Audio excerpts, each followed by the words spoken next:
बिस्मिल्लाहिर्रहमानिर्रहीम। स्टूडेंट्स, क्या हाल है आप लोगों के। उम्मीद करता हूँ कि आप लोग ठीक होंगे और अपने घरों में बैठकर अपनी पढ़ाई कर रहे होंगे। तो हम लोगों ने जो है वो कुछ टॉपिक डिस्कस किए थे। लास्ट टाइम हम लोगों ने हिस्ट्री ऑफ एटम के हवाले से बात की थी और डिफरेंट जो थ्योरीज थी एटम की हिस्ट्री के हवाले से उनको डिस्कस किया था।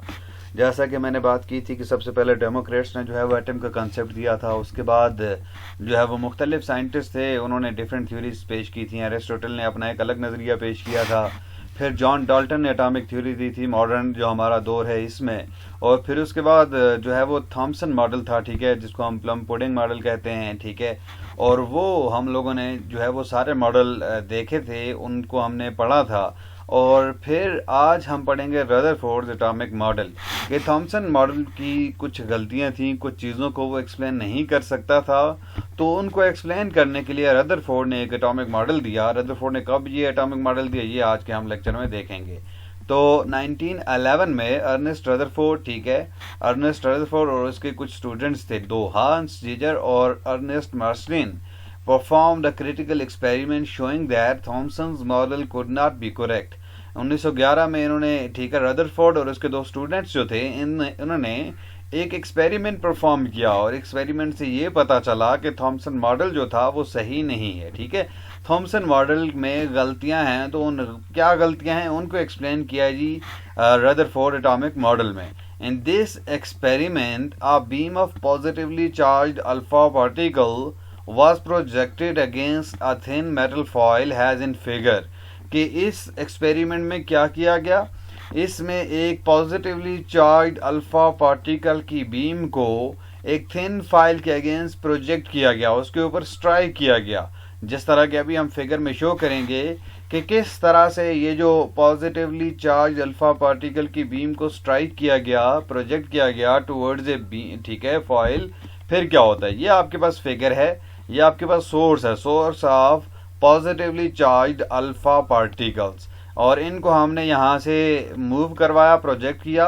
ये आपका लेड स्क्रीन है, बाकी इसने एब्जॉर्ब कर लिया एक सिंगल डायरेक्शन में। ये जो होल है ये देगा, ठीक है ना, ये अलाउ करेगा इस बीम को, ठीक है, अल्फा पार्टिकल्स को, इसमें से गुजरेगी ये। और ये टारगेट है, ये आपकी मेटालिक्स आपकी फॉइल है, ठीक है, एक शीट है, मेटालिक शीट। यहाँ पे आके आपकी जो वो अल्फा पार्टिकल्स हैं वो स्ट्राइक करते हैं। स्ट्राइक करने के बाद हम देखते हैं कि इनका जो डिफ्लेक्शन पैटर्न है वो किस तरह से, यहाँ से स्कैटरिंग किस तरह की होती है। तो यहाँ से जो गुजरेंगे वो जाके डिफरेंट एंगल के ऊपर, डिफरेंट जगहों के ऊपर, डिफरेंट पोजीशंस के ऊपर यहाँ पे स्ट्राइक करेंगे। जहाँ जहाँ पे ये स्ट्राइक करेंगे वहाँ पे आपको ये नज़र आएगा कि ये लाइट प्रोड्यूस करेंगे। वहाँ पे आपको पता चलेगा कि यहाँ पे आके कोई पार्टिकल जो है वो स्ट्राइक हुआ है, यहाँ पे आके कोई पार्टिकल लगा है, ठीक है। तो ये पूरी फिगर थी, ये एक एक्सपेरिमेंटल ये अरेंजमेंट थी जो कि रदरफोर्ड और उनके जो स्टूडेंट्स थे उन्होंने यूज़ की, ठीक है, एटम को जो है वो एटॉमिक मॉडल देने के लिए, ठीक है, और थॉमसन मॉडल को करेक्ट करने के लिए।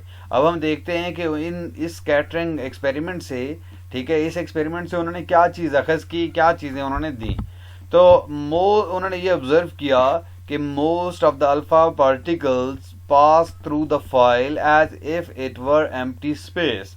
कि ज़्यादातर जो पार्टिकल्स थे वो फाइल में से गुजर गए, इस तरह से गुजर गए जैसे कि वहाँ पर कोई एम्प्टी स्पेस थी, कोई खाली जगह थी। But a few particles were scattered through a large angle, some even travelling backwards.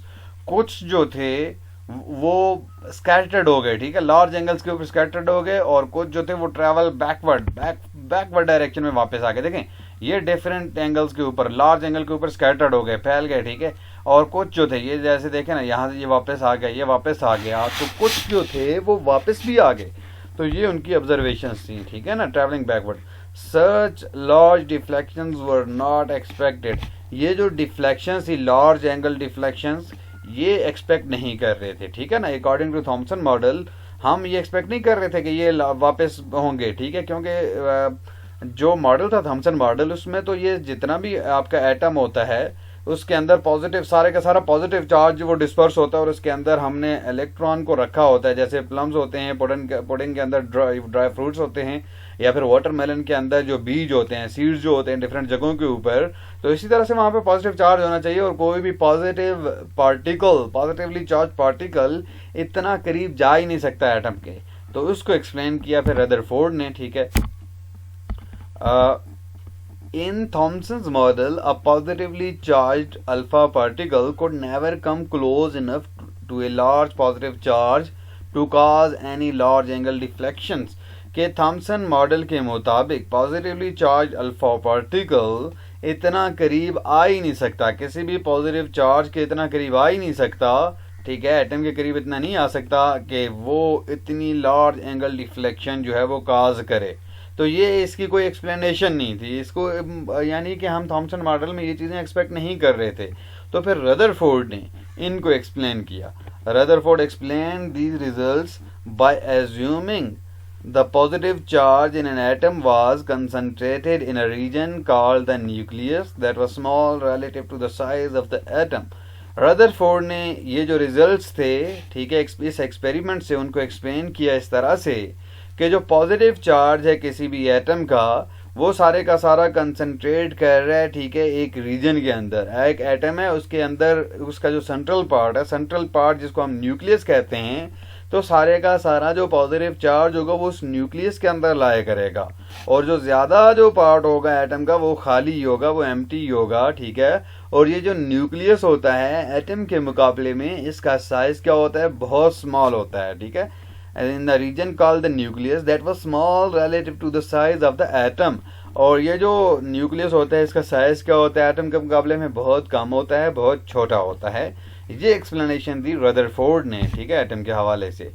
Any electrons belonging to the atom were visualized as orbiting around the nucleus much as planets orbit the sun as shown in the figure. Figure देखें आप जरा कि जितने भी electrons होंगे atom के अंदर उनको इस तरह से हम विजुअलाइज करते हैं, इस तरह से हम कंसिडर करते हैं जैसे आपके प्लैनेट्स सूरज के गिर्द, ठीक है, सियारे जो होते हैं वो सन के अराउंड रिवॉल्व कर रहे होते हैं।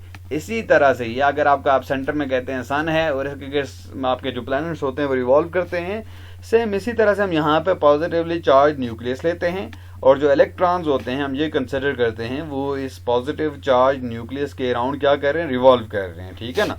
Any electrons belonging to the atom, कोई भी इलेक्ट्रॉन जो किसी एटम से बिलोंग करता है, ठीक है, वर विजुअलाइज्ड, ठीक है, एज ऑर्बिटिंग द न्यूक्लियस। तो हम इस तरह से विजुअलाइज करेंगे कि वो एटम न्यूक्लियस के अराउंड क्या कर रहा है, वो ऑर्बिट के अंदर मूव कर रहा है, ठीक है, ऑर्बिट के अंदर वो मूव करेगा और रिवॉल्व करेगा अराउंड दी न्यूक्लियस। ये ध्यान में। इससे पहले जो थॉमसन ने कहा था कि ये जो पॉजिटिव चार्ज होता है ये पूरे का पूरा जो सफेयर होता है ये सारे का सारा पॉजिटिव चार्ज होता है और इसके अंदर एम्बेडेड होते हैं ये नेगेटिव चार्ज इलेक्ट्रॉन, ठीक है ना। ये कहीं कोई यहाँ पे होगा, कोई कहाँ पे होगा, डिफरेंट जगहों के ऊपर होगा। तो कोई स्पेसिफिक इसकी पोजीशन नहीं होती, कोई स्पेसिफिक इसकी लोकेशन नहीं होती, ठीक है। इसके बारे में किसी किस्म की कोई इन्फॉर्मेशन जो है वो थॉमसन ने नहीं दी थी, जबकि रदरफोर्ड ने ये प्रेडिक्ट किया कि इलेक्ट्रॉन जो होते हैं वो न्यूक्लियस के अराउंड रिवॉल्व कर रहे होते हैं और न्यूक्लियस जो होता है वो सेंट्रल रीजन होता है जो कि पॉजिटिवली चार्ज होता है। सारे का सारा पॉजिटिव चार्ज जो होता है किसी भी एटम का वो न्यूक्लियस के अंदर कंसंट्रेट करता है। ये बात हमें बताई थी किसने, रदरफोर्ड ने। फिर उसके बाद रदरफोर्ड ने क्या कहा था कि the alpha particle used in Rutherford experiment were later identified has the nuclei of helium atoms. कि जो अल्फा पार्टिकल रदरफोर्ड के एक्सपेरिमेंट में यूज की गई थी बाद में इनको हीलियम का न्यूक्लियस, ठीक है, कि ये हीलियम का न्यूक्लियाई है, ठीक है, हीलियम का न्यूक्लियस है। There were two basic difficulties with the Rutherford's planetary model। ये जो रदरफोर्ड का प्लेनेटरी मॉडल था इसके साथ भी दो बेसिक प्रॉब्लम्स हैं, ठीक है, दो बेसिक प्रॉब्लम्स हैं, दो बेसिक शॉर्टकमिंग्स हैं। क्या क्या हैं? फर्स्ट, पहली बात, an atom emits certain discrete characteristic frequencies of electromagnetic radiation and no others। The Rutherford model was unable to explain this phenomena कि जो एटम्स होते हैं वो कुछ स्पेसिफिक कैरेक्टरिस्टिक फ्रीक्वेंसीज वाली इलेक्ट्रोमैग्नेटिक रेडिएशन इमिट करती हैं, ठीक है। और रदरफोर्ड मॉडल जो था वो इस तरह की रेडिएशन की एमिशन को एक्सप्लेन नहीं करता है, इस फिनोमेना को एक्सप्लेन करने में ये नाकाम रहा, ठीक है ना। कि कोई भी एटम जो होता है वो स्पेसिफिक कैरेक्टरिस्टिक वाली इलेक्ट्रोमैग्नेटिक रेडिएशन इमिट करता है और इनके अलावा कोई रेडिएशन इमिट नहीं होती। तो रदरफोर्ड मॉडल जो है वो इन रेडिएशन की एमिशन को एक्सप्लेन नहीं करता, कोई इसकी एक्सप्लेनेशन नहीं देता। सेकेंड बात जो थी, the electrons in Rutherford model undergo a centripetal acceleration. दूसरी बात जो है वो इलेक्ट्रॉन जो होते हैं रदरफोर्ड मॉडल में वो सेंट्रीपिटल एक्सेलरेशन कर रहे हैं, ठीक है, एक सर्कुलर पाथ में है तो उनके पास एक्सेलरेशन है। और जो मैक्सवेल्स थ्योरी है इलेक्ट्रोमैग्नेटिज्म की कि वो क्या कहती है, वो ये कहती है कि centripetally accelerated charges revolving with frequency f should radiate electromagnetic waves of the same frequency।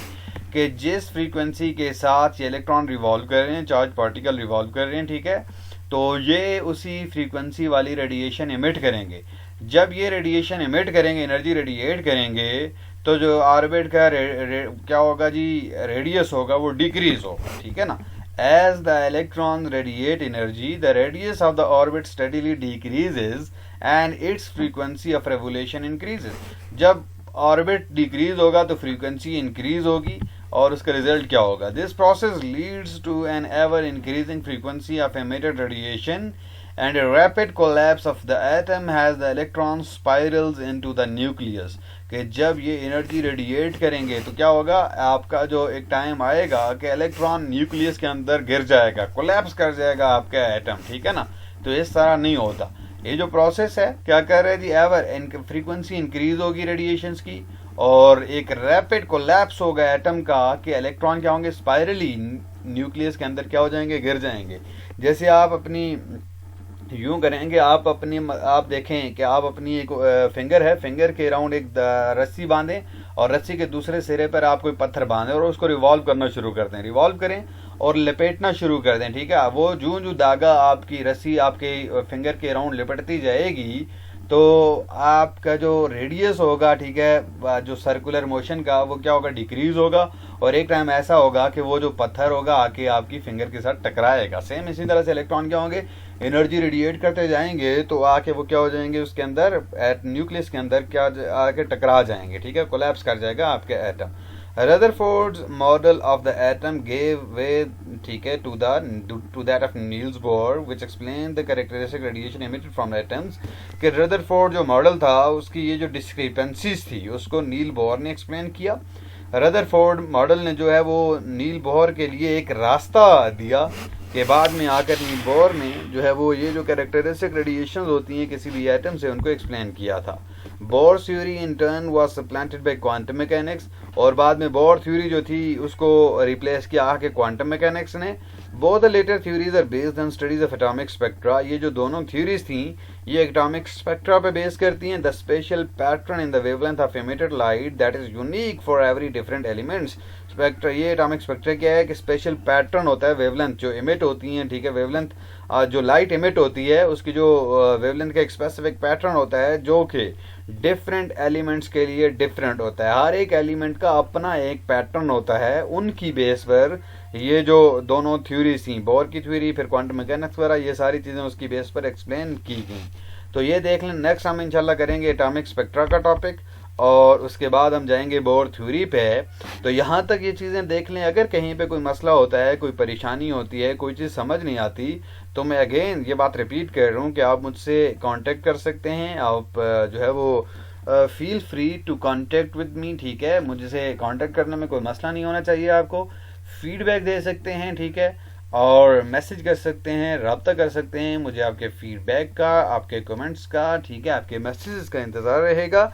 Next topic इंशाल्लाह आपके लिए एटॉमिक स्पेक्ट्रा और जो बोर थ्योरी है वो लेकर आएंगे।